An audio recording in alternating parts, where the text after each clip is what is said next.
are gathered here today because as students of international business, we must distinguish the concept of global politics from those of geopolitics and international politics.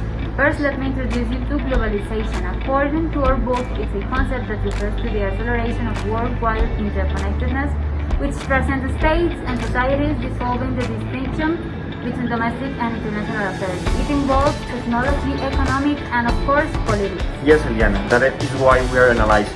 This concept is not new. It has endured more than 600 years when the Spain conquerors get to America and start teaching the indigenous people the culture and traditions.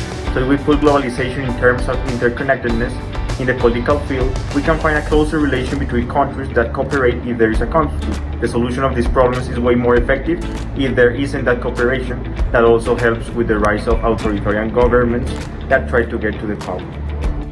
So we are going to talk about geopolitics. To start, we are going to talk about geopolitics in the past. Classical geopolitics was primarily about understanding politics based on consideration of location and physical geography, and this providing advice to politicians accordingly to that. So Hartford Mackinder made this epistemology most explicit, saying that geographical features govern or at least give the story. This does not mean that nature mechanically dictates the decisions by humans. So the scientific principles of classical geopolitics was technology, national power, location, physical geography, security threats, and national expansion.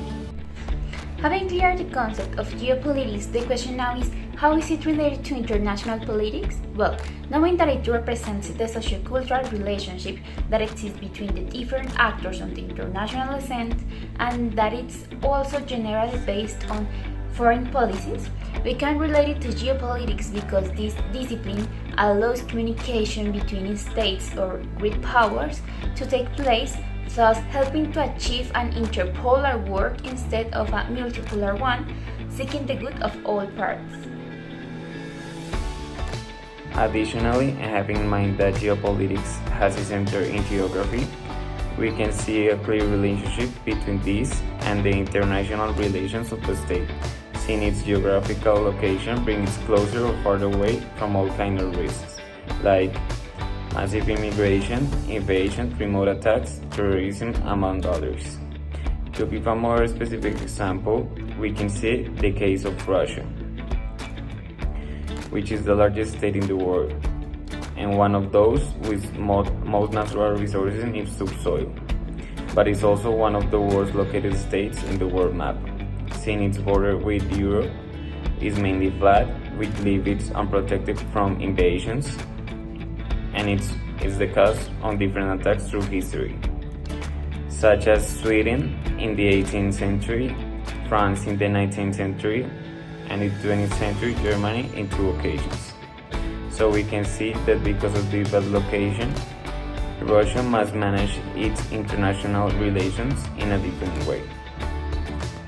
To answer how geopolitics is related to global politics, let's first define it.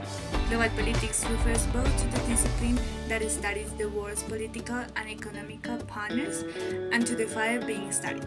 The discipline studies the relationship between cities, nation-states, multinational corporations, non-governmental organizations, international organizations, etc.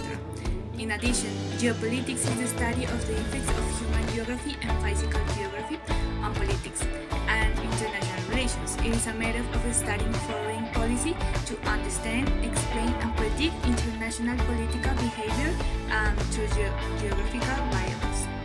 The relationship between geopolitics and global politics is that both make a study of political and economic patterns worldwide and are concerned with international relations in these aspects.